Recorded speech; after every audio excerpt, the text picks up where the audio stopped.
Đây là tiếng nói Lách Radio. Xin chào tất cả các vị đạo hữu lại tiếp tục đến với kênh của Lách Radio. Bây giờ thì chúng ta sẽ nghe tiếp đến tập 164 của bộ truyện Ninh Khuyết. Thì tập này được mang tên là Muốn chiến liền chiến. Lách sẽ nói sơ qua nội dung của tập trước. Thì ở tập trước xuất hiện người của Mạch Quang Minh đến từ Nam Hải làm rối loạn buổi Quang Minh tế, nhưng mà bị sức mạnh của Diệp Hồng Ngư làm cho những người Nam Hải này nghiêm túc hơn. Nhưng mà bọn họ dù sao cũng là cùng một mạch nên không đánh nhau quá lớn. Đoạn cuối tập trước thì có người dùng khí thế mạnh mẽ xông lên núi Đào Sơn. Diễn biến tiếp theo như thế nào nữa mời các vị đạo hữu nghe tiếp nha. Chúc mọi người nghe truyện vui vẻ. Xin cảm ơn tất cả mọi người.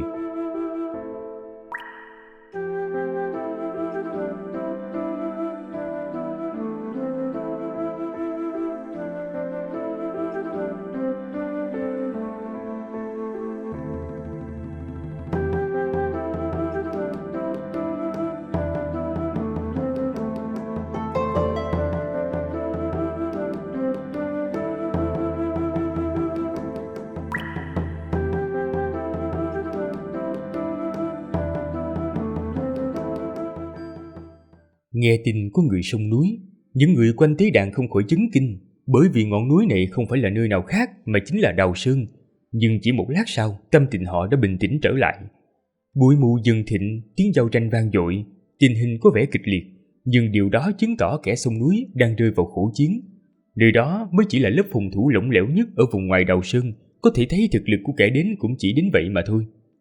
Những cường giả thực sự như quốc sư Kim Trướng hay là Thức Niệm của Phật Tông chỉ cần liếc nhìn nơi khói bụi bốc lên là đã xác định được kẻ đó giỏi lắm cũng chỉ đạt tiêu chuẩn đỉnh phong động huyền. Trước đó Diệp Hồng Ngư định lệnh cho Tài Quyết Thần Điện nghiền nát đám người Nam Hải. 2.000 hộ giáo kỵ binh đã tập kết thành trận. Dù địa hình khiến họ chưa thể tấn công, nhưng cũng không phải là thứ mà một kẻ ở cảnh giới kia có thể xông phá được. Vì vậy tuy có chút tò mò về thân phận kẻ sông núi, nhưng không ai cảm thấy lo lắng cả. Một số thần quan Tây Lăng còn thầm cười nhạo, không biết là gã giả tu điên khùng nào đến cả kỵ binh ngoài rìa còn không đánh bại nổi mà đòi xông lên Đào Sơn để thành danh, thực đúng là si tâm vọng tưởng. Đã thấy kẻ sông núi không đáng ngại, sự chú ý của mọi người lại quay về phía Trần Bì Bì trên tế đàn đá trắng. Ai cũng muốn biết trưởng giáo đại nhân sẽ đáp lại sự chất vấn của Mạch Nam Hải như thế nào, là tiếp tục bình thản hay sẽ nổi giận trấn áp. Đúng lúc này, trên chiến trường phía dưới Đào Sơn bỗng vang lên một điệu hát. Nơi đó cách tế đàn còn rất xa, tiếng hát vọng tới không nghe rõ lời, chỉ cảm nhận được giọng hát trong trẻo, cao phúc, khiến lòng người rộng mở. Như thể trong bài hát có cả vạn dặm cỏ xanh đang vươn mình. Những người quanh tế đàn vô thức quay đầu lại, hàng vạn tín đồ trên bình địa Đào Sơn cũng nhìn về phía bụi mù, lắng nghe giọng hát non nớt nhưng đầy vẻ khoáng đạt và hào hùng kia, mường tượng về dáng vẻ của thiếu nữ đang hát. Kẻ sông núi đang trong trận khổ chiến, sao lại còn tâm trí để hát chứ? Trong đám đông có vài người vẫn luôn dõi theo nơi đó. Diệp Hồng Ngư trong thần liễn lặng lẽ mà nhìn, mà không chút biểu cảm. Ninh Khuyết trong đám đông kinh ngạc nhìn qua, bắt đầu hít sâu một cách chậm chạp. Trần Bì Bì trên tế đàn ngơ ngẩn nhìn theo, bàn tay bưng bát nước khẽ run rẩy. Họ biết kẻ sông núi là ai, cũng biết tại sao nàng lại hát. Người của bộ tộc Hoang rất thích hát, nhất là trước những trận chiến sinh tử, họ dùng tiếng hát để khích lệ chí khí. Tàn Tàn đứng trước Quang Minh Thần Điện, chắp tay nhìn xuống núi. Lúc này trên núi không một bóng người, hai thị nữ đã vào trong điện, bóng dáng nàng có phần cô độc. Nàng nhìn nơi bụi mù, đôi mắt không chút cảm xúc. Nàng nghe thấy tiếng hát, nhớ lại vài năm trước trên bờ núi tuyết ven hồ, nàng cũng từng hát cho một người nào đó nghe, dù bài hát ấy không có lời nhạc. Hôm nay nghĩ lại, có lẽ đó là một chuyện nực cười. Nàng bỗng nhíu mày bởi nàng nhận ra khi nhìn Trần Bì Bì chuẩn bị cởi thắt lưng quần, nàng cũng từng cảm thấy buồn cười. Nhưng chẳng phải việc Hạo Thiên cảm thấy buồn cười chính là chuyện nực cười nhất hay sao? Mọi người nhìn bụi mù dưới núi, nghe tiếng hát trong trẻo nhưng tràn đầy huyết tính, tưởng như thấy vô số thiết kỵ đang phi nước đại trên vạn dặm hoang nguyên. Đột nhiên trong tiếng hát xuất hiện một âm thanh không hài hòa, đó là tiếng va chạm nặng nề kịch liệt. Một con chiến mã thần tuấn bị hất văng lên không trung, rồi đột ngột bị xé toạc thành mười mấy mảnh máu thịt. Máu rơi lả tả như mưa xuống mặt đất, tiếng bành bạch vang lên tận xa. Đám người quanh tế đàn nghe thấy tiếng va chạm nặng nề đó, nghe tiếng ngựa thét gào, tiếng máu rơi, thậm chí cả tiếng thân thể cường tráng của chiến mã bị xé rách. Tiếng va chạm nặng nề càng lúc càng dày đặc, dần dần nối liền thành một dải, lúc này không còn ai cho rằng kẻ xông núi đang lâm vào khổ chiến nữa, bởi mọi người nghe rõ những tiếng va chạm đó rất trầm và đục, chứng minh mỗi lần va chạm là binh khí của kẻ xông núi đập nát khôi giáp của một kỵ binh thần điện. Những tiếng va chạm nặng nề đó cho thấy binh khí trong tay người tới chắc chắn rất nặng, chỉ là mọi người vẫn khó hiểu. Khôi giáp của kỵ binh thần điện đều có phù văn tăng cường phòng ngự, sao có thể dễ dàng bị đập nát như vậy? Kẻ đó dù cầm thần binh thì lấy đâu ra thần lực lớn đến như vậy? Hơn 10 kỵ binh thần điện bị hất văng lên không, nhiều kỵ binh khác trực tiếp ngã xuống trong vũng máu mà người trên bình địa không thể nhìn thấy. Luồng bụi mù chậm chạp nhưng không thể ngăn cản tiến về phía đầu sơn. Xung quanh tế đàn bỗng trở nên im lặng, không ai nói lời nào. Mãi lâu sau, một chấp sự tài quyết ti hớt hải chạy vào báo tin. Có người xông vào đầu sơn. Lúc đầu người báo tin dùng từ sông núi, giọng to nhưng bình tĩnh. Giờ gã nói xông vào đầu sơn, chỉ khác một chữ nhưng ý nghĩa hoàn toàn khác biệt. Vì điều đó có nghĩa là người nọ đã tiến đến ngay trước mặt đầu sơn rồi. Diệp Hồng Ngư không để ý đến thuộc hạ cấp dưới này. Đám người quanh tế đàn bắt đầu nhíu mày suy đoán danh tính kẻ xông núi. Luồng bụi mù rốt cuộc đã tới trước đầu sơn. 200 vị binh Tây Lăng cầm thần đao lao tới. Những vị binh này là lực lượng trực thuộc của chưởng giáo. Năm xưa dưới sự dẫn dắt của La Khắc Địch, tuy không dám nói quét ngang thế gian, nhưng cũng vô cùng cường hãn. Ngay cả Ninh Khuyết ở Thành Nguyệt Luân gặp phải đội vệ binh này cũng cảm thấy vô cùng chật vật. Tiếng va chạm nặng nề và tiếng chém giết kịch liệt vang vọng trước đầu sơn rồi dần lặng đi. Rõ ràng vệ binh Tây Lăng đã chiếm ưu thế tuyệt đối. Sắc mặt của viện trưởng Thiên Dụ Viện hơi giãn ra. Các thượng quan và chấp sự cũng cảm thấy nhẹ nhõm, nghĩ rằng chuyện này coi như xong. Đúng lúc đó, tiếng hát của kẻ xông núi lại vang lên. Điệu hát mang theo hơi thở của đồng cỏ và nguồn nước hoang dã, xen lẫn ý vị tàn sát đẫm máu. Tựa như có ma lực khiến xung quanh tế đàn một lần nữa lặng ngắt. Cuộc chiến trước núi lại trở nên kịch liệt. Các tín đồ ở rìa ngoài bình địa bỗng dạt sang hai bên. Trong tiếng hô kinh hô liên hồi có tiếng xé gió gào thét. Mấy vệ binh Tây Lăng toàn thân đầy máu bị đánh bay ra, đập mạnh vào những cây xanh cổ thụ phía xa. Tiếng nổ răng rắc vang lên. Cây xanh vẫn đứng vững, nhưng mà những vệ binh kia đã biến thành những cái xác máu thịt be bét rồi. Người của thần điện và các khách mời không khỏi động dung. Họ xác nhận kẻ đó chỉ mới đạt tới cảnh giới tri mệnh, không hiểu vì lý do gì mà bộc phát ra thực lực vượt xa cảnh giới bản thân. Nhưng bình địa Đào Sơn có vô số cao thủ, lẽ nào lại sợ một người như vậy sao? Trần Bì Bì ngồi trên tế đàn, chằm chằm nhìn chiến trường bên ngoài bình địa. Thấy bóng dáng ẩn hiện trong bụi mù, sắc mặt của gã trở nên tái nhợt. Bàn tay run rẩy càng dữ dội hơn, nước trong bát đổ ra cả vạt áo vừa mới khô. Gã biết nàng là ai, biết tại sao nàng hát. Tiếng hát đó không chỉ để tiếp thêm dũng khí cho nàng, mà còn là để cho gã thêm niềm tin. Nàng dùng tiếng hát nói với gã, ta tới rồi, huynh cố gắng chịu đựng một chút. Trong đám đông, nhìn Khuyết cúi đầu nhìn bùn đất ở dưới chân, im lặng. Diệp Hồng Ngư trong thần liễn tĩnh tâm một lát, rồi đưa tay phải nắm lấy bản mệnh đạo kiếm bên cạnh. Bụi mù dần tan, một bóng dáng nhỏ nhắn hiện ra. Nàng có mái tóc đen nhánh xinh đẹp, được tết thành một bím tóc dài, khẽ đung đưa sau lưng.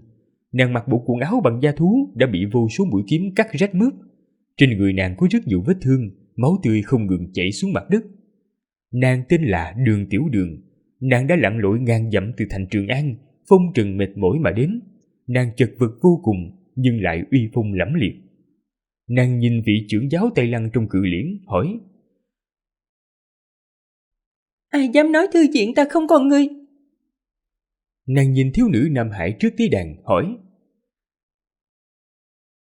ai dám cướp nam nhân của ta?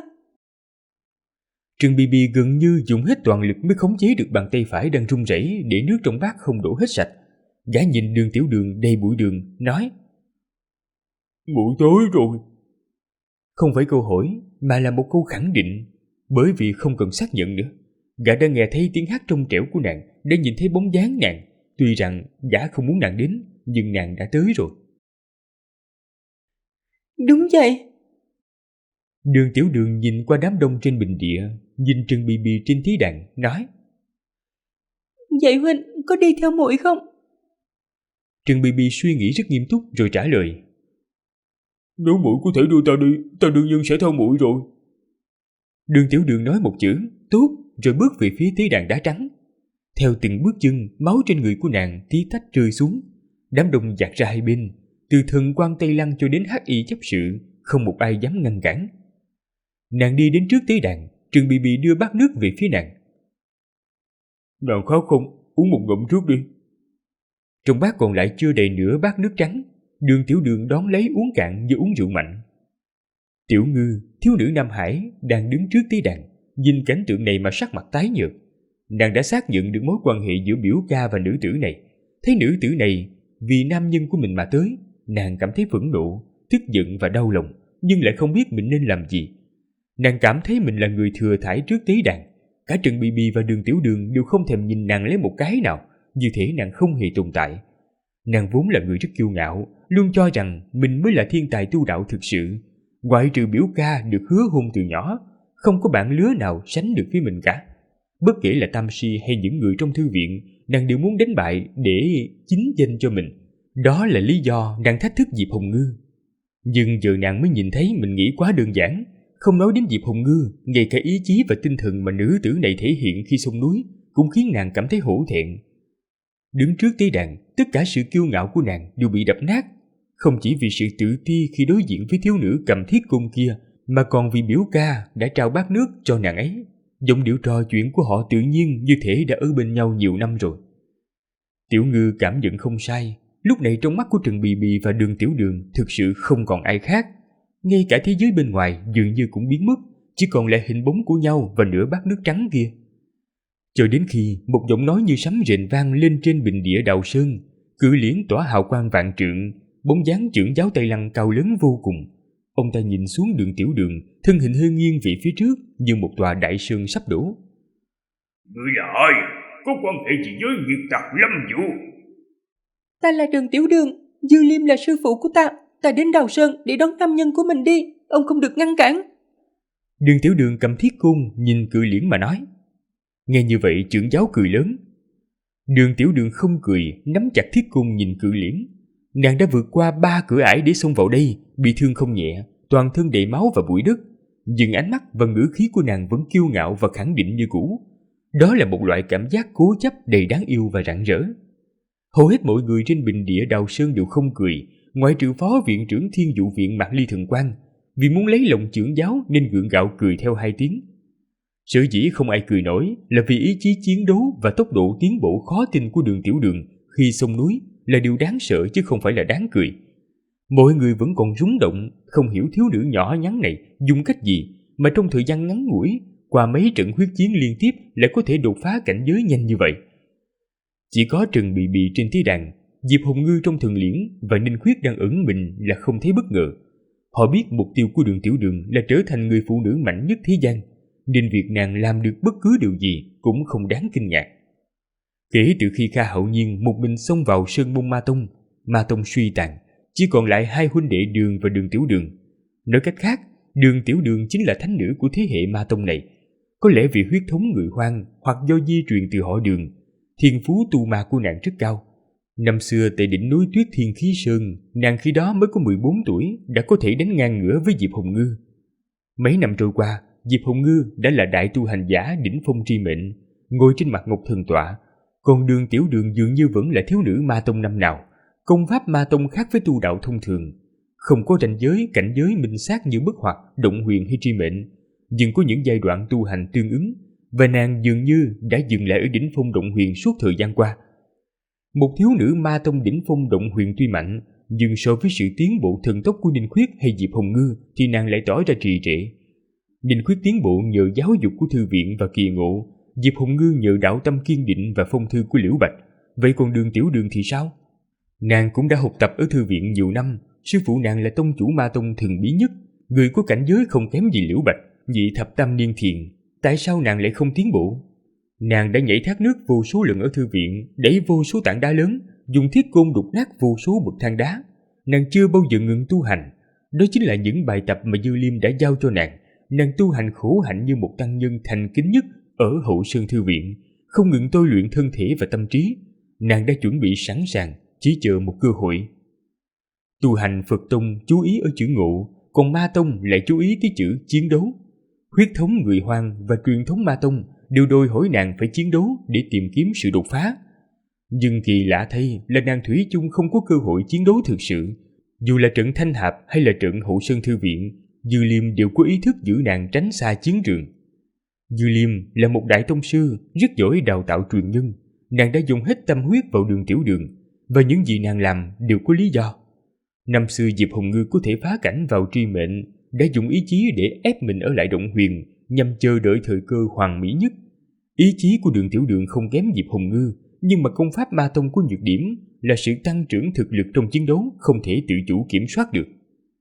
Để Đường Tiểu Đường có một khoảnh khắc phá cảnh hoàn mỹ, Dư Liêm đã áp chế nàng suốt mấy năm qua. Và hôm nay tại Quang Minh Tế, khi Trần Bì sắp bị thiêu chết, Đường Tiểu Đường phải lặn lội ngàn dặm tới cứu.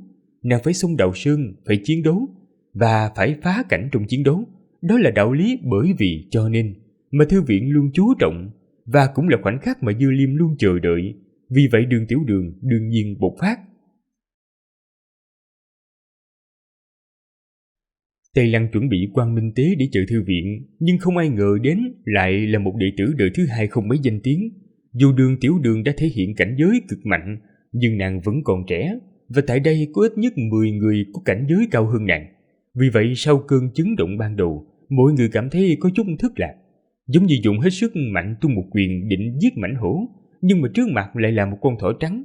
Người thất lạc nhất chính là trưởng giáo. Trước đó ông ta đã nhìn núi rừng và nói với vẻ cô độc rằng thư viện không còn người. Chỉ là một đệ tử đời thứ hai của thư viện mà cũng dám nói bừa là đến Đào Sơn đón người sao? Chúng ta chính là muốn gặp Lâm Vũ, không ngờ nàng ta lại khiếp đảm không dám phó ước, chỉ dám để một tiểu nha đầu như ngươi đến nộp mạng. Thư viện quả nhiên không còn người. Trưởng giáo cảm thán. Đường Tiểu Đường nhìn ông ta nói: Năm ngoái ở Hậu Sơn Thư Viện, sư phụ ta đã đâm mù mắt ông, chặt tay của ông, hủy đi tuyết sơn khí hải của ông. Nếu không vì nể tình xưa mà tha cho ông một mạng chó, ông đã chết từ lâu rồi. Một kẻ bại trận dưới tay sư phụ ta thì lấy tư cách gì để khiêu chiến nàng lần nữa chứ? Đánh thắng đồ đệ là ta đây rồi, hãy nói đi. Lời này vừa thốt ra, đám đông xôn xao. Dù việc trưởng giáo bị trọng thương ở thư viện không còn là bí mật, nhưng đây là Đào Sơn, ai dám nói thẳng vào mặt ông ta như vậy? Ngay khi mọi người nghĩ trưởng giáo sẽ nổi giận, tự mình ra tay trấn áp, Lạc Bố đại tướng của Kim Trướng Vương Định bước ra khỏi đám đông, nhìn Đường Tiểu Đường hỏi: Người Hoang? Đường Tiểu Đường nhìn gã đáp: Đúng vậy, kẻ man rợ. Lạc Bố mới nói: Đúng vậy, ta đến từ Thảo Nguyên. Đó không phải là Thảo Nguyên, đó là Hoang Nguyên. Khi người Hoang còn ở đó thì là Hoang Nguyên, nên ngày nay nó gọi là Thảo Nguyên. Đường Tiểu Đường nhướng mày: Nếu người muốn chiến trước, vậy thì chiến đi. Đám đông trên bình địa Đào Sơn nghe đoạn đối thoại này, cảm thấy tuy rất đơn giản nhưng lại có phần khó hiểu. Đường Tiểu Đường nói người muốn chiến trước vậy thì chiến, nhưng Lạc Bố khi nào mới chiến đây? Đó là bởi vì họ không sống ở Hoang Nguyên, không biết thói quen tư duy của những người ở đó, cũng không am hiểu lịch sử hàng ngàn năm của vùng đất này. Hoang Nguyên sở dĩ được gọi là Hoang Nguyên là bởi vì vùng lãnh thổ bao la ở phía bắc đại lục này từng thuộc về người Hoang. Ngàn năm trước, đế quốc người Hoang là đế quốc mạnh nhất nhân gian. Những kẻ man nhân đang thống trị Thảo Nguyên hiện nay, khi đó chỉ là nô lệ bị người Hoang sai bảo, kiếp sống heo chó. Sau khi người Hoang bị người nhà Đường đánh bại và buộc phải dời lên phía bắc, các nô lệ man nhân đã liên thủ với những tộc nhân di cư từ cực Tây để lập nên Tam Đại Vương Định, cuối cùng đổi đời làm chủ. Vì ký ức về cái đoạn lịch sử đẫm máu đó, thái độ của man nhân đối với người Hoang thế nào có thể tưởng tượng được. Người Hoang cũng chẳng có chút thiện cảm nào với những kẻ nô lệ dám kế thừa cương vực của đế quốc mình. Có thể nói là kẻ thù truyền kiếp, chỉ là vì người Hoang dời đến tuyết vực cực hàn, hai bên ít tiếp xúc nên hận thù dần bị quên lãng. Khi Vĩnh Dạ buông xuống, người Hoang Nam Hạ về cố thổ, bộc phát những cuộc huyết chiến với Tả Trướng Vương Định ở Đông Hoang. Hận thù ngàn năm giữa hai bộ tộc một lần nữa thức tỉnh và không thể hóa giải. Cuộc đối thoại về cách gọi Thảo Nguyên hay Hoang Nguyên giữa Lạc Bố và Đường Tiểu Đường chính là cách họ khẳng định lập trường của mình. Ngươi là người Hoang, ta là man nhân, vậy thì trận chiến này là không thể tránh khỏi. Lúc này quanh tế đàn cường giả đông đúc, nhưng không ai ra tay với ngươi. Không phải vì họ không muốn lấy lớn hiếp nhỏ, ai cũng biết gia giấy trong thư viện rất cao. Ngươi tuy là đệ tử đời thứ hai, nhưng không phải là văn bối của họ. Họ không dám ra tay là vì sợ hãi thân phận đệ tử thư viện của ngươi. Hận thù giữa Kim Trướng Dương Định với Đường Quốc và thư viện cũng giống như hận thù giữa chúng ta với người Hoàng. Nếu không thể tháo gỡ, ta không quan tâm thân phận thư viện của ngươi. Ta rất tán thưởng tiếng hát và cách chiến đấu của ngươi lúc nãy, nên ta nhất định sẽ giết chết ngươi. Qua Trừng Bì Bì, Đường Tiểu Đường biết được người này là võ đạo cao thủ đệ nhất của Kim Trướng Vương Định, nhưng mà trên khuôn mặt non nớt của nàng không hề thấy chút sợ hãi nào. Chỉ có sự bình tĩnh. Nàng không nói nhiều như Lạc Bố, nàng nắm thiết côn lao về phía của gã. Đôi giày da giẫm nát hoa đào trên mặt đất, thiết côn xé gió lao xuống, nhắm thẳng vào mặt của Lạc Bố, ngắn gọn và trực tiếp. Lạc Bố rút thanh loan đao bên hông ra đón đỡ, cũng ngắn gọn và trực tiếp. Cùng là những người sinh trưởng ở vùng hoang dã, phương thức chiến đấu của họ rất giống nhau, không hoa mỹ, không âm mưu, chỉ xem ai lực lượng lớn hơn, ai tu vi sâu hơn. Đao côn chạm nhau phát ra một tiếng nổ như sấm rền. Những thần quan và chấp sự có tu vi thấp quanh tứ đàn bị chấn động đến mức mặt tái mét, còn các tín đồ bình thường trên bình địa thì tai đau nhức nhói, phải bịt hai cái lỗ tai mà ngồi thụp xuống. Đồng tử của Lạc Bố đột nhiên co rụt lại, vì thanh đao trong tay của gã đã gãy. Thanh loan đao sắc bén như tuyết kia lại không thể chặt đứt thanh thiết côn thô kệch của Đường Tiểu Đường, ngược lại còn bị chấn gãy thành từng khúc. Thanh thiết côn xấu xí kia rốt cuộc là binh khí gì? Lúc trước nó có thể đâm xuyên đại trận của Đạo Sơn, giờ lại dễ dàng đánh nát thanh tinh đao đã qua trăm lần rèn giũa của gã. Ánh mắt của đám đông nhìn vào thanh thiết côn trong tay của Đường Tiểu Đường cũng đã thay đổi. Họ đâu biết rằng thanh côn trông rất khó coi này chính là thánh vật của Ma Tông. Hình dáng ban đầu của nó là một thanh huyết sắc loan đao khổng lồ. Trong trận chiến ở Trường An, khi quan chủ kết 7 đạo cầu vồng thiên khải định chạy trốn, Dư Liêm đã nhảy lên trời dùng thanh đao này chặt đứt cầu vồng. Thanh đao chặt đứt cầu vồng nhưng cũng bị uy năng hạo thiên thiêu rụi thành hình dạng xấu xí như hiện tại. Bản chất của nó thì không đổi, dù Đường Tiểu Đường dùng nó như là đòn gánh, nhưng nó đã từng chặt đứt cả cầu vồng, dần dần còn có binh khí nào đỡ nổi. Đao côn vừa chạm đã phân thắng bại, nhưng người thì chưa. Lạc Bố biến sắc, quát lớn một tiếng, dùng nguyên lực tế tự thảo nguyên vào cơ thể, tay phải nắm chặt như một ngọn núi nhỏ, hung hăng đấm thẳng vào thanh thiết côn đang lao tới. Quyền côn gặp nhau, lại là một tiếng nổ vang dội. Những thần quan tu vi thấp quanh tế đàn đau đớn bịt chặt lỗ tai, có người còn thổ huyết vì bị chấn động gây nội thương. Lạc Bố là võ đạo đệ nhất cường giả của Kim Trướng, xét riêng về lực lượng và tu vi, thế gian khó tìm đối thủ. Gã từng đánh ngang ngửa với đại tướng quân từ trị của Đường Quốc, trừ khi Hạ Hậu phục sinh hay Đường đích thân đến, bằng không khó ai trấn áp được gã. Đường Tiểu Đường đương nhiên là không làm được. Nắm đấm như núi đập vào thiết cung, thánh vực Ma Tông không hề biến dạng, nhưng mà lực lượng bàn bạc đó theo thanh cung truyền thẳng vào người Đường Tiểu Đường. Nàng bị đẩy lùi, khóe môi chảy ra dòng máu tươi, bàn tay nắm cung run rẩy, nhưng mà nàng miếm chặt môi không phát ra một tiếng rên rỉ nào.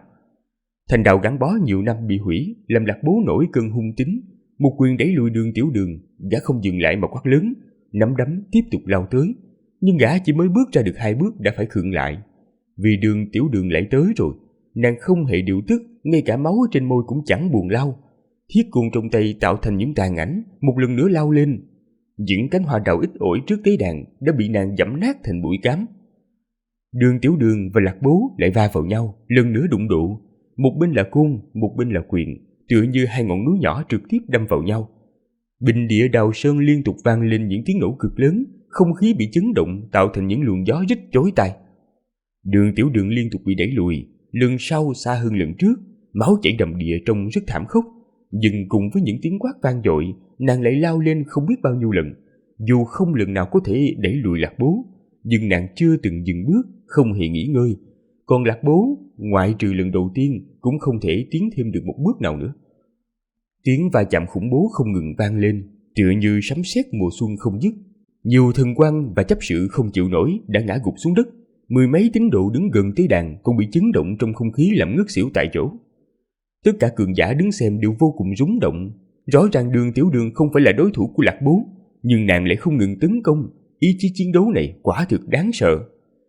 Ninh Khuyết đứng ở trong đám đông nhớ lại hình ảnh mình từng thấy ở cổng thành Trường An mấy năm trước. Khi đó Đường Tiểu Đường bị lừa sạch tiền bạc, phải đi ăn xin. Vì không muốn làm mất mặt thư viện, nàng đã chọn cách diễn xiết, dùng búa đập vào tảng đá lớn trước cực. Nhìn nàng lúc này liên tục tấn công Lạc Bố, hắn như thấy một chiếc búa sắt không ngừng nện vào tảng đá vậy. Bên dưới tảng đá là một cô bé nhỏ nhắn, dù bị nện thế nào tảng đá cũng sẽ có lúc vỡ ra. Trần Bì Bì đứng ở trên tế đàn im lặng nhìn trận chiến, đôi lông mày rậm cau lại, bờ môi rung nhẹ nhẹ, trên mặt hiện lên nụ cười gượng gạo.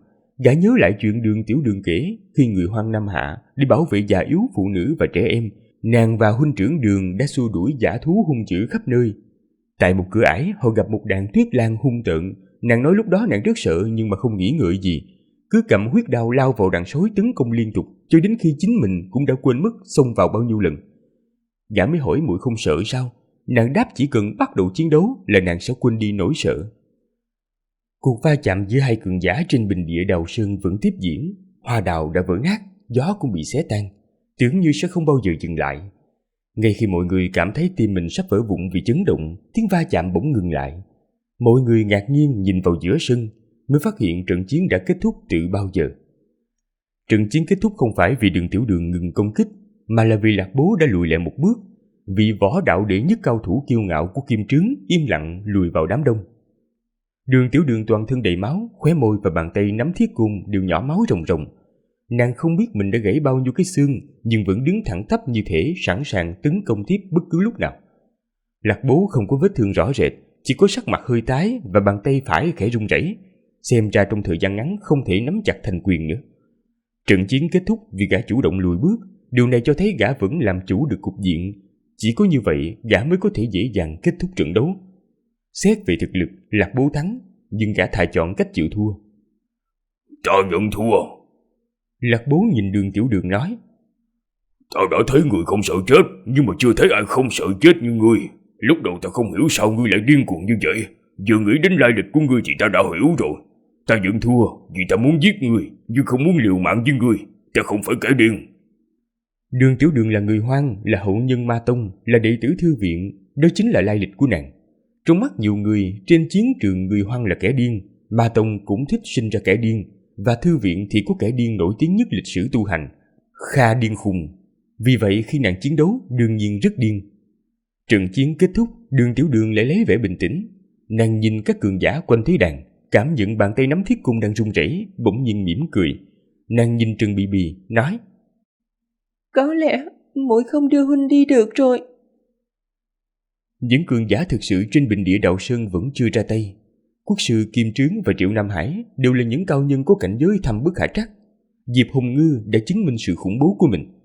Thất niệm của Phật Tông vốn im lặng nãy giờ cũng là hạng thiên hạ hành tổ cùng cấp với huynh trưởng nàng và Diệp Tô. Chưa kể còn có trưởng giáo Tây Lăng. Chỉ một Lạc Bố đại tướng đã khiến nàng trọng thương. Đường Tiểu Đường nghĩ đi nghĩ lại, cảm thấy dù mình có liều mạng thế nào cũng không cách nào mang nam nhân của mình đi được. Theo lý mà nói, Trần Bì Bì, người đang chờ được cứu viện, lúc này nên cảm thấy thất vọng hơn nàng. Nhưng gã lại không có vẻ gì là như vậy, trên khuôn mặt tròn trịa vẫn nở nụ cười. Tại sao vậy? Gã hỏi Đường Tiểu Đường. Đường Tiểu Đường rất chân thành, giải thích. Bởi vì muội không đủ sức. Nếu chỉ có mình muội, đương nhiên là không đủ rồi. Cùng lắm thì chết cùng nhau. Ta không muốn chết. Chết có gì đáng sợ đâu chứ. Dù sao cũng không muốn chết cùng nhau đâu. Đường Tiểu Đường có chút không vui, cúi đầu im lặng. Trần Bì Bì vươn tay xoa nhẹ tóc nàng, cười nói. Muội đã đến đây rồi thì chính là người của nhà họ Trần ta rồi. Phải nghe lời ta chứ, không được chết cùng nhau. Đường Tiểu Đường cúi đầu lẩm bẩm. Muội sẽ không đi đâu. Yên tâm đi, ta cũng sẽ không chết. Chúng ta đều sẽ không chết đâu. Tuy con người chỉ chết có một lần, nhưng mà trong mắt ta, ít nhất ngày hôm nay ta chưa chết được đâu. Đường Tiểu Đường ngẩng đầu tràn đầy hy vọng hỏi. Huynh có cách sao? Ta cũng không có cách, nhưng mà đại sư huynh đã đồng ý cho muội đến Đầu Sơn á, chắc chắn sẽ không để chúng ta hết cách đâu. Trần Bì Bì lắc đầu cười nói. Gã biết Ninh Khuyết đã tới Đào Sơn, lúc này chắc chắn đang ở hiện trường Quang Minh Tế. Đồng môn thư viện gã đã có sắp xếp. Đường Tiểu Đường cũng biết điều đó, chỉ là nhất thời chưa nghĩ ra.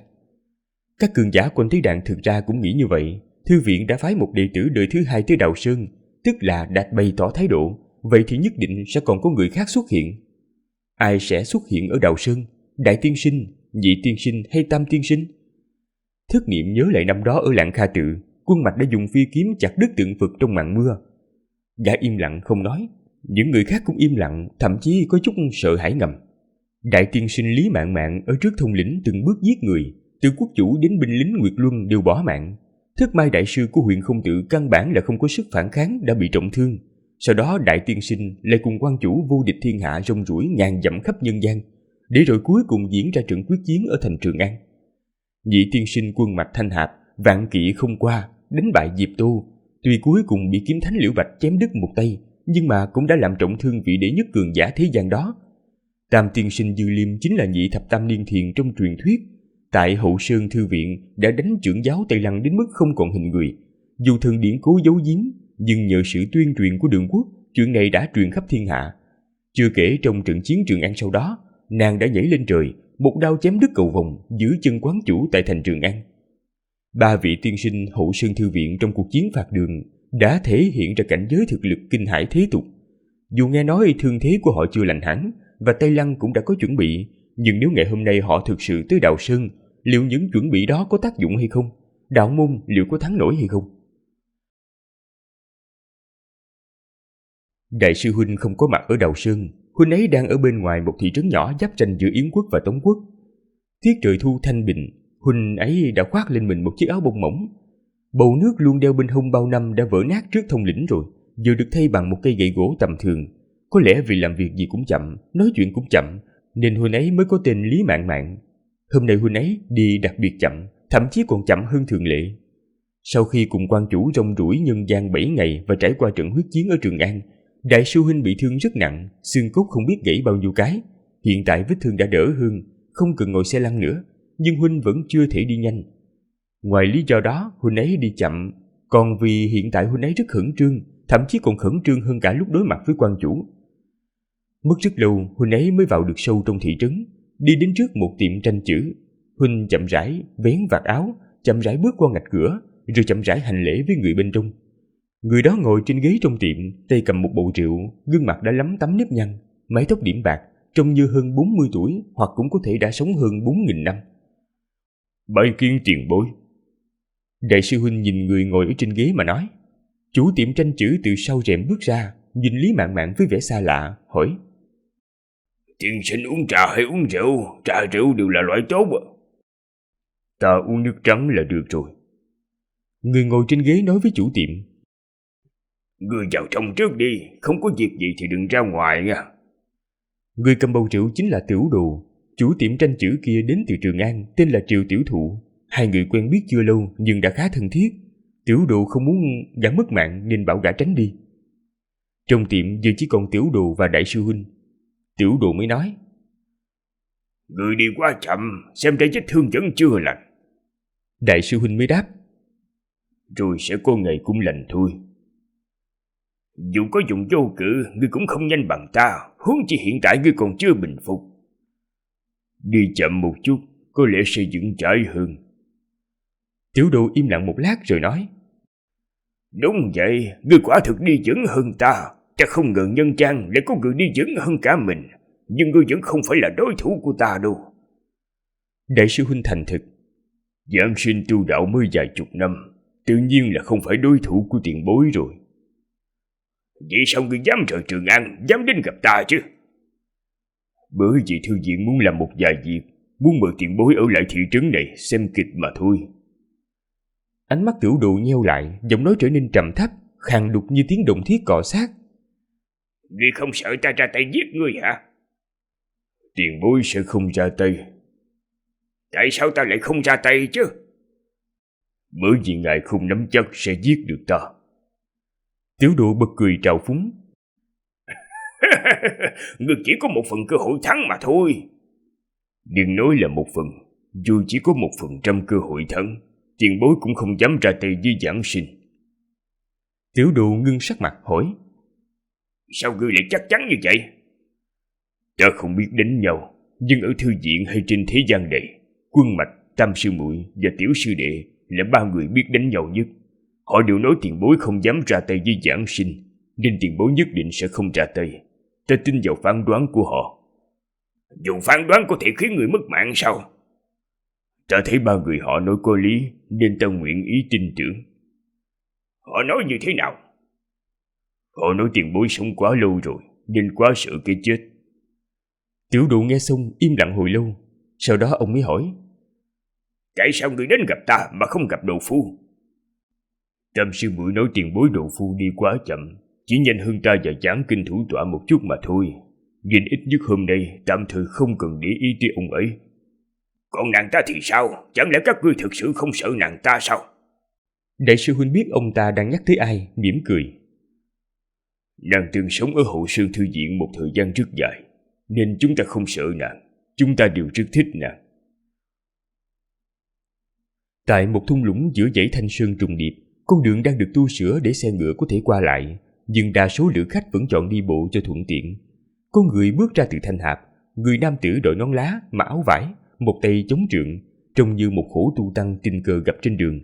Nhưng nữ tử bên cạnh của gã thì cầm khung thêu, mặc hồng y rực rỡ, trông kiều diễm bá đạo như một tân nương vừa mới cưới. Sự kết hợp không cân xứng này chính là nhị sư huynh Quân Mạch của thư viện, người đã xuống tốc quyết ý tu Phật, và thê tử của huynh ấy, Thất sư tỷ Mộc Dữu.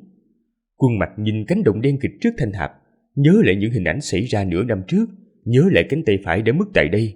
Huynh ấy im lặng không nói, Mộc Dữu cũng không lên tiếng. Hai người tiếp tục đi về phía nam. Họ không có vô cự như đại sư huynh nên không thể kịp tới đầu sơn. Vậy họ định đi đâu, làm gì? Đến bờ sông Phú Xuân, leo lên đỉnh Hổ Sơn, Quân Mạch nhìn về hướng đông nam, đột nhiên nhíu mày vì cảm nhận được kiếm của Liễu Bạch đã rời khỏi kiếm cát, đang hướng về đầu sơn. Huynh ấy im lặng đón gió. Trước Thanh Hạp từng có nước sông Hoàng Hà chảy từ trời xuống, mà nay vết thương của Liễu Bạch đã lành, cảnh giới lại tăng, tiến tới một bước mà trước nay chưa ai làm được. Còn huynh ấy thì thương thế chưa lành, cụt tay cản đường, không biết còn phải đi bao xa, bao nhiêu năm mới tới được nơi đó, nên không khỏi cảm thán. Huynh ấy lặng lẽ nhìn về hướng Tây Lăng, tưởng như thấy kiếm của Liễu Bạch đã bay tới đầu sơn. Thấy nữ tử đứng trước Quang Minh Thường Điện, lại như thấy tiểu cô nương gầy gò quỳ trên núi vô danh ở phía bắc Trường An mấy năm trước. Hai tay bốc lấy trò đen bỏ vào hũ gốm, không biết nàng nào mới thực sự là nàng, chỉ biết nàng vô cùng mạnh mẽ. Nếu nàng ra tay thì sao? Mộc Dữu lo lắng cho hai tiểu sư đệ ở đầu sơn. Quân Mạch mới nói, chúng ta muốn chính là nàng ra tay. Vậy nếu nàng không ra tay thì sao? Lão sư trên trời, quán chủ thành phế nhân, Liễu Bạch rốt cuộc đã bước vào tới bước đó rồi. Hắn không cần mượn danh nghĩa nửa bước vượt qua thiên khải nữa, mà đã là người mạnh nhất nhân gian, mạnh hơn cả tiểu đồ và đồ phu. Một khi kiếm của hắn tới đầu sơn, nàng không có lý do gì mà không ra tay. Dư Liêm nói biến số nằm chính là ở thanh kiếm này đấy. Nàng không lẽ không tính tới điều này sao? Tiểu sư đệ xuất hiện ở Đạo Sơn chắc chắn sẽ khiến nàng rất phẫn nộ, mà người phẫn nộ thường không giỏi suy nghĩ. Hạo Thiên khi phẫn nộ lại càng không muốn suy nghĩ gì. Mùa thu ở sâu trong hoang nguyên lạnh lẽo hơn một chút. Người đàn ông đứng giữa núi non kia lại dường như không cảm thấy lạnh, áo da chỗ nào cũng lọt gió, để lộ cơ thể cường tráng. Bên trong thân thể của gã dường như ẩn chứa vô số sức mạnh, tùy ý vung tay nhấc chân liền có thể phá núi phá thành. Nhưng lúc này gã lại như bức tượng đá không dám động đậy, không phải vì lý do đó, mà là vì trên lưng gã có một chiếc liễu nhỏ. Trên liễu ngồi một thiếu nữ nhỏ nhắn, gã sợ nàng bị sốc nảy không thoải mái. Gã là Ma Tông Hành Tẩu Đường. Thiếu nữ trong liễu nhìn chỉ khoảng có 12-13 tuổi, chống cằm rất là nhàm chán, là lão sư nhiều năm không gặp của gã, đương đại Ma Tông tông chủ Nhị Thập Tam Niên Thiền. Đương nhiên nàng đồng thời cũng là tam sư tỷ ở Hậu Sơn Thư Viện, tên là Dư Liêm. Trận chiến với quan chủ ở thành Trường An, Dư Liêm nhảy lên thanh thiên, sau đó rơi xuống con phố tuyết. Cho dù một thân ma công đã đạt đến hóa cảnh, cũng phải chịu vết thương cực nặng. Mắt cá chân của nàng như kim cương, toàn bộ vỡ vụn thành bột mịn. Này có thể phục hồi rời khỏi xe lăn đã là cực kỳ không dễ dàng. Chỉ là đi lại vẫn bất tiện, cho nên sau khi đến Hoang Nguyên, nàng liền ngồi trong chiếc liễu nhỏ để đường cổng đi khắp nơi. Nàng nhìn Hoang Nguyên rộng lớn trước núi thiên khí hùng vĩ, nhìn cửa hẻm núi lúc ẩn lúc hiện kia, nói: Chuyện đơn giản như vậy, ngươi đều làm không xong, thực sự khiến ta có chút thất vọng. Gió lạnh thổi qua, hai bím tóc đuôi ngựa sau lưng của nàng nhẹ nhàng đung đưa, trông rất đáng yêu. Hàng lông mày và ánh mắt nàng thanh tú non nớt, trông rất đáng yêu. Nhưng nàng không có sự biểu cảm, tự có khí độ tông sư, trông rất đáng sợ. Đường nói: Vào giữa mùa đông Kim Trướng Dương Đình sẽ đến thành Hạ Lan. Tin tức này đã lan truyền khắp Hoang Nguyên. Bộ lạc cho dù muốn đi chi viện, nhưng mà trên Đông Hoang còn có mấy vạn kỵ binh tinh nhuệ của Tả Trướng, rất khó vượt qua. Giết sạch kỵ binh của đám man tử đó, tự nhiên liền có thể vượt qua thôi. Làm sao giết sạch được? Dư Liêm dùng giọng điệu rất bình thường, nói: Vết thương trên người của ngươi đã khỏi rồi. Với cảnh giới tu vi hiện tại của ngươi, một ngày giết 200 tên man kỵ, có tính là chuyện khó không? Đường suy nghĩ một lát, nói: Chắc không tính là chuyện khó gì. Một ngày giết 200 kỵ, vậy chỉ cần 100 ngày, ngươi liền có thể giết 2 vạn kỵ. Cho dù tả trướng Dương Đình hiện tại còn 4 vạn tinh kỵ, cũng bị ngươi giết cho tàn phế rồi.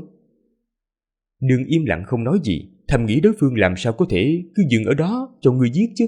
Hơn nữa làm sao mỗi ngày lại sắp xếp 200 kỵ cho ngươi giết. Nếu vạn kỵ cùng xuất hiện thì làm sao? Chiến đấu rốt cuộc không phải là loại toán số học đơn giản. Lão sư nhiều năm không gặp, lối tư duy hiện tại thực sự rất khó khiến cho người ta hiểu được mà. Không có gì khó hiểu cả. Tên phế vật Long Khánh kia không ở Đông Hoang, tả trướng Dương Đình liền không có người chỉ huy. Ngươi cứ theo ý ta tùy ý giết vài ngày, liền biết đám man kỵ đó ngay cả phế vật cũng không bằng đâu. Đường cảm thấy không cần thiết tiếp tục thảo luận cái vấn đề này với lão sư nữa, nói: Ta muốn đi Đào Sơn. Ngươi lúc này đi cũng không kịp nữa rồi. Vậy lão sư tại sao lại đến Hoang Nguyên mà không đi Đào Sơn? Dư Liêm dường như hơi sợ lạnh, ôm lấy hai đầu gối trên liễu, nói: Vết thương của ta chưa khỏi, đi Đào Sơn lại có ý nghĩa gì chứ? Kỳ thực trong cục diện hiện tại, ai đi Đào Sơn cũng không có ý nghĩa gì. Không biết Đào Sơn hiện tại rốt cuộc là tình trạng gì nữa. Chắc chắn là sẽ rất náo nhiệt rồi. Sẽ có ai đi chứ? Quan chủ là nhân vật cỡ nào, chỉ cần ông ta chưa chết liền sẽ có suy nghĩ. Suy nghĩ của ông ta chính là sự không cam lòng của đạo môn. Nghĩ đến truyền nhân mạch Nam Hải, hẳn là đã đến rồi. Truyền nhân của Nam Hải Đại Thần Quang? Không sai, và ta nghĩ Liễu Bạch cũng hẳn là đã đến rồi. Hắn tại sao lại muốn đi tham gia Quang Minh Tế vậy chứ? Bởi vì nàng ta sẽ rời đi tại Quang Minh Tế, hắn không nỡ để cho nàng ta rời đi. Liễu Bạch có dũng khí như vậy sao? Vô địch thế gian ai mà không tịch mịch đến mức lợi hại rồi. Khó tránh khỏi sẽ nghĩ đến một số chuyện không nên nghĩ. Tại sao Liễu Bạch có thể vô địch thế gian chứ? Bởi vì hắn đã mượn đạo kiếm cho Triều Tiểu Thụ, mà sư huynh đã lưu lại một số thông tin trong thức hải của Triều Tiểu Thụ. Những thông tin đó đến từ thành Trường An, đến từ cách nhìn của thư viện đối với nhân gian. Kỳ thực, ta vẫn luôn không hiểu tại sao Liễu Bạch lại đồng ý mượn kiếm nữa. Trên Hoàng Nguyên, Đường là nhân vật uy mãnh cỡ nào, lúc này cổng Dư Liêm lại dị thường trầm mặc an tĩnh thành thực, giữ vững bổn phận của đệ tử, đóng vai trò người đặt câu hỏi. Dư Liêm nói: Bởi vì gã tán thưởng Triều Tiểu Thụ, lần trước gã không giết, lần này cũng sẽ không giết. Có lẽ không phải vì tán thưởng đâu. Đừng quên là hắn tu kiếm. Đừng hiểu được ý nghĩa của câu nói này. Kiếm giả thẳng thắn, nếu vì thế lực của Đường quốc cường thịnh hay danh tiếng của thư viện, Liễu Bạch liền không dám giết Triệu Tiểu Thụ, vậy gã làm sao có thể trở thành kiếm thánh mạnh nhất thế gian? Đường nói: Liễu Bạch có thể thắng được Tiểu Đồ không? Trong mắt của Liễu Bạch đã không có Tiểu Đồ, đương nhiên Tiểu Đồ nhất định sẽ chết. Cho dù lần này không chết, nhưng ông ta cuối cùng vẫn sẽ chết trong tay thư viện thôi. Đường trầm mặt một lát rồi hỏi: Đây chính là biến hóa mà ngài hy vọng nhìn thấy sao? Dư Liêm vung vẩy bàn tay non nước đón gió thu, tùy ý mà nói: Kỳ thực ta cũng không biết sẽ xảy ra biến hóa gì. Đường trầm ổn như núi nghe câu nói này chợt hơi run rẩy. Dư Liêm biết gã đang lo lắng điều gì. Mặc dù ta bảo mọi người chờ đợi biến hóa mà ta nói, nhưng ta thực sự không có bất kỳ sự sắp xếp nào. Bởi vì người tính làm sao có thể sánh bằng trời tính chứ? Thần sắc của Đường trở nên ngưng trọng. Muội muội mà gã yêu thương nhất lúc này hẳn là đang ở Đào Sơn chiến đấu vì tên mập mạp chết tiệt kia. Nếu tất cả đều nằm trong dự tính của trời, vậy nàng làm sao có thể thành công, sau đó rời đi được đây? Ý của ngài là Liễu Bạch có thể sẽ không ra tay sao? Ta và Quân Mạch đều cho rằng hắn sẽ xuất kiếm, lại không biết hắn khi nào xuất kiếm. Đương nhiên chỉ cần hắn xuất kiếm, vị trong Quang Minh Thần Điện kia liền sẽ gặp rắc rối. Cũng có thể nói đây chính là biến hóa. Phu tử đều không thể thắng được nàng ta, huống hồ là Liễu Bạch. Bản thân Liễu Bạch cũng hẳn là rất rõ ràng không thắng được nàng ta, nhưng kiếm của hắn dẫn đi, chứng tỏ hắn cảm thấy suy nghĩ của thư viện rất thú vị. Hắn muốn tham gia vào chuyện thú vị như vậy. Thú vị ở chỗ nào? Chúng ta nói cho hắn biết, chỉ cần hắn xuất kiếm, nàng ta liền sẽ gặp rắc rối. Có thể khiến Hạo Thiên cảm thấy rắc rối. Đối với người như Liễu Bạch mà nói, đại khái là thú vui không nhiều rồi. Rắc rối như thế nào chứ? Cho dù nàng ta là Hạo Thiên, muốn trấn áp cường giả mạnh nhất nhân gian, nhưng phải trả một cái giá nào đó. Điều này có nghĩa là nàng ta hẳn sẽ suy yếu, có thể sẽ đa sầu, sau đó đa cảm. Đệ tử không hiểu được á. Chỉ cần nàng ta bắt đầu đa sầu, bắt đầu đa cảm, Ninh Quyết liền có khả năng thắng được nàng ta. Lúc trước ta nói rồi, hôm nay ai đi Đào Sơn cũng không có ý nghĩa gì. Trong câu nói này không bao gồm tiểu sư đệ. Đệ ấy là có ý nghĩa. Hơn nữa đệ ấy hiện tại đang ở trên Đào Sơn. Đường vẫn nghĩ không ra, phu tử đều không thắng được nàng ta, Ninh Khuyết thì dựa vào cái gì? Trên bình đài trước Đào Sơn vẫn chưa thấy bóng dáng ai tới. Ba vị tiên sinh của thư viện vẫn biệt tâm.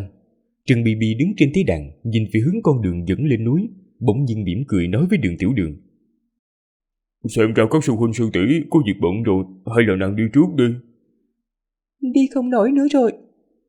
Đường Tiểu Đường cũng cười, nhưng mà rồi xoay người nhìn về phía chiếc thần liễn màu huyết dụ của Tài Quyết Thần Điện, nụ cười trên mặt vụt tắt, trở nên vô cùng ngưng trọng.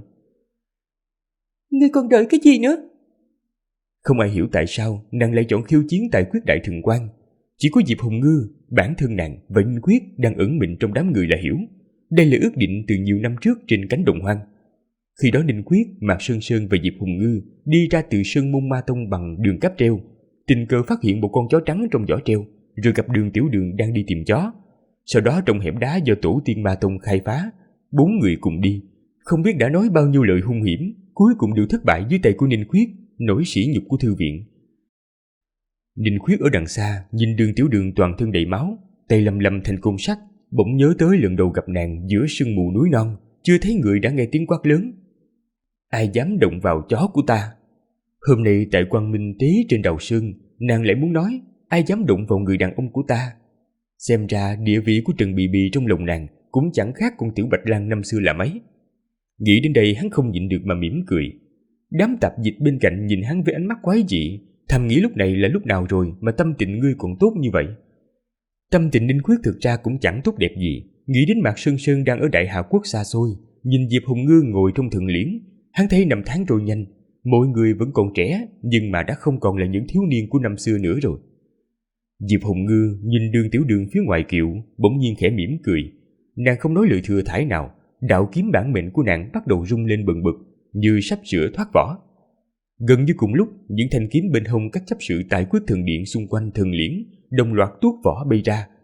Hơn 10 đạo phi kiếm lập tức bao vây Đường Tiểu Đường. Thanh côn sắt trong tay của Đường Tiểu Đường múa may như cuồng phong, với tốc độ mắt thường không thể nhìn thấu, lần lượt đánh rơi hơn 10 đạo phi kiếm.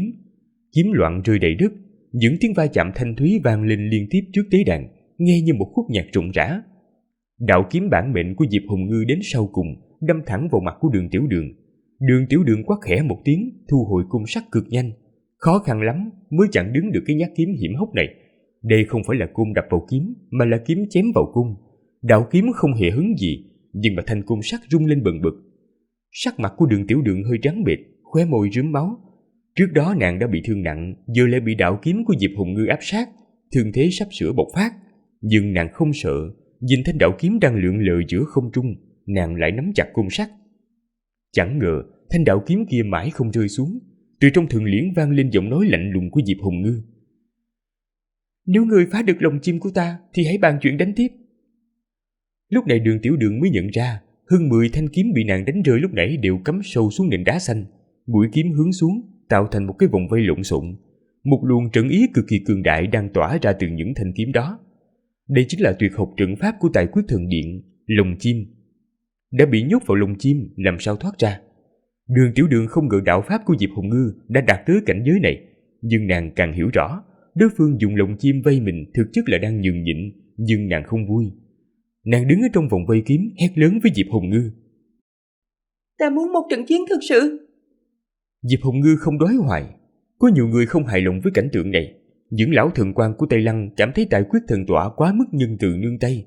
Có người còn bực bội hơn cả Đường Tiểu Đường. Đó chính là kẻ vừa bị Diệp Hồng Ngư giết sư thúc, đã thương sư bá, vậy mà lúc này đối mặt với yêu nữ Ma Tông, nàng lại nương tay. Tiểu Ngư, thiếu nữ đến từ Nam Hải, nhìn về phía Tài Quyết Thần Điện, phẫn nộ nói: không ngờ Tài Quyết Thần Tọa oai phong lẫm liệt, lại có tư tình với yêu nữ Ma Tông. Ngươi không nỡ giết thì để ta giết cho. Lời vừa dứt, một đạo kiếm thanh mảnh từ sau lưng nàng vút lên, lượn nửa vòng trên không trung rồi xuyên qua lồng chim, đâm thẳng vào Đường Tiểu Đường. Quả không hổ là thiên tài đạo môn 17 tuổi bước vào tri mệnh. Nhát kiếm trong đơn giản này là ẩn chứa uy lực đáng sợ, và quan trọng nhất là nó có thể xuyên qua lồng chim của Diệp Hồng Ngư. Sắc mặt Diệp Hồng Ngư hơi biến đổi, nàng không ngờ người này lại nhìn thấu được lồng chim. Xem ra khi Nam Hải Đại Thần Quan rời Đào Sơn năm xưa, không chỉ mang đi điển tịch của Quang Minh Thần Điện mà còn không bỏ qua cho cả Tài Quyết Thần Điện. Đường Tiểu Đường lúc này đang tập trung toàn bộ tinh thần vào Diệp Hồng Ngư, không ngờ thiếu nữ Nam Hải lại đột nhiên đánh lén. Trong tình thế nguy cấp, nàng vội vàng vung cung chống đỡ. Một tiếng động giòn giã vang lên, thanh cung sắt của nàng văng ra xa, nàng phun ra một ngụm máu tươi. Tiểu Ngư quyết định dứt kiếm, nhanh chóng bắt kiếm quyết, phi kiếm lượn một vòng rồi lại đâm về phía Đường Tiểu Đường. Lúc này dường như không ai có thể cứu được nàng nữa. Sắc mặt của Trần Bị tái nhợt, thân hình mập mạp run rẩy dữ dội như sắp ngã quỵ. Đúng lúc đó thì một đạo kiếm quang lóe lên, Tiểu Ngư rên rỉ một tiếng, khóe môi rỉ máu, chật vật thu hồi bản mệnh kiếm lại. Mọi người chưa kịp phản ứng thì đạo kiếm quang sáng rực kia đã từ trên cao rơi xuống, lướt qua gò má thiếu nữ Nam Hải.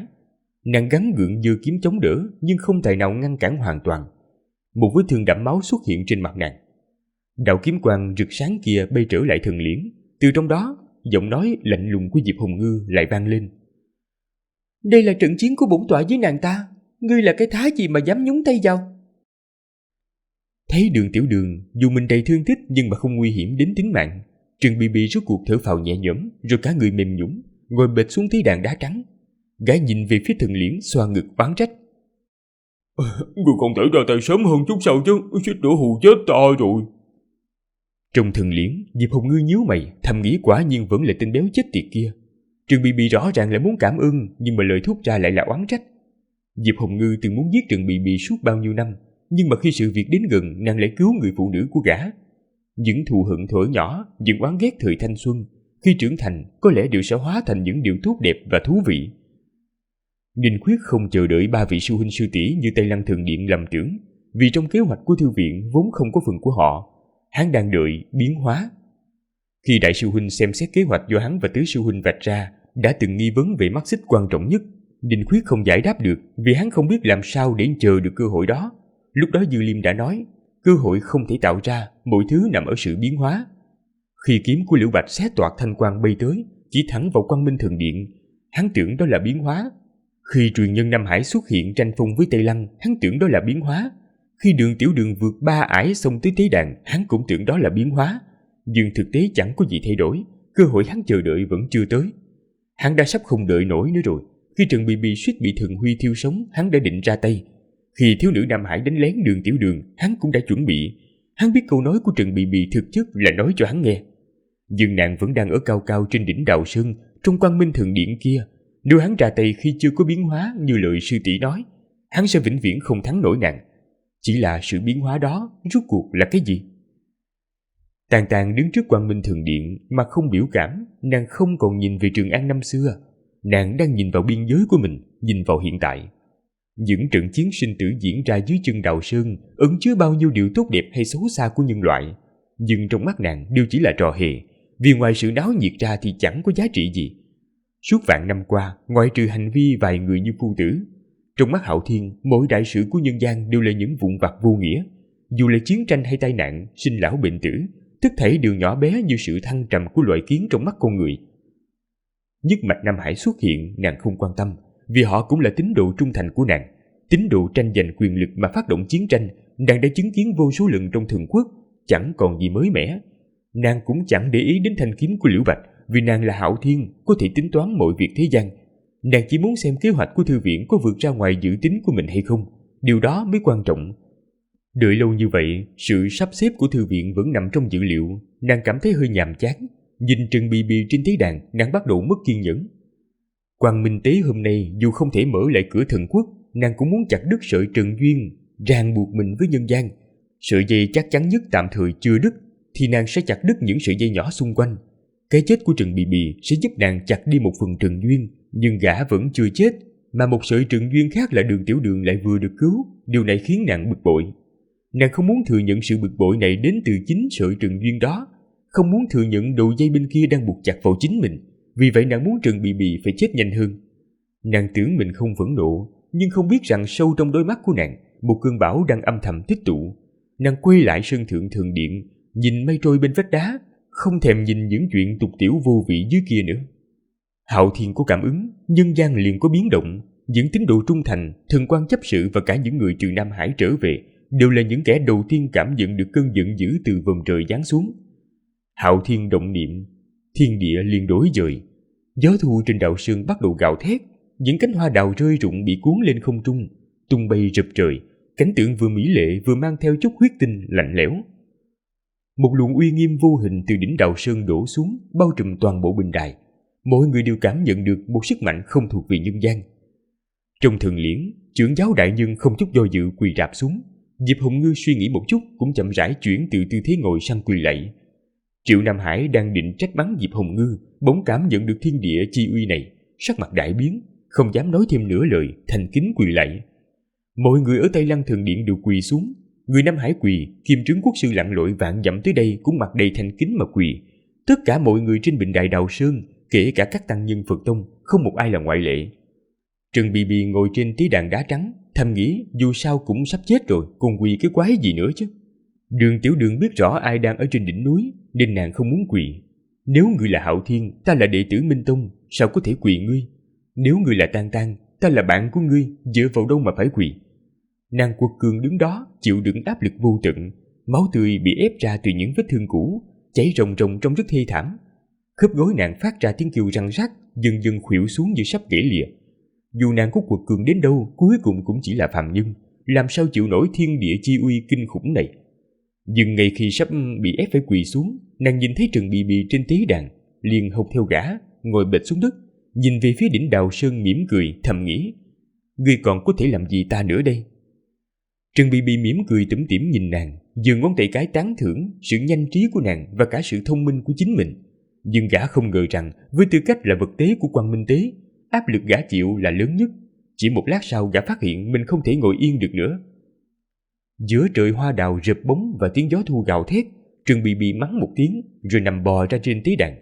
Tư thế tuy cực kỳ khó coi, nhưng mà trong cuộc đối đầu với Hạo Thiên, gã một lần nữa giành được thắng lợi. Ninh Khuyết thì quỳ rất nhanh, thậm chí còn nhanh hơn cả đám tạp dịch bên cạnh.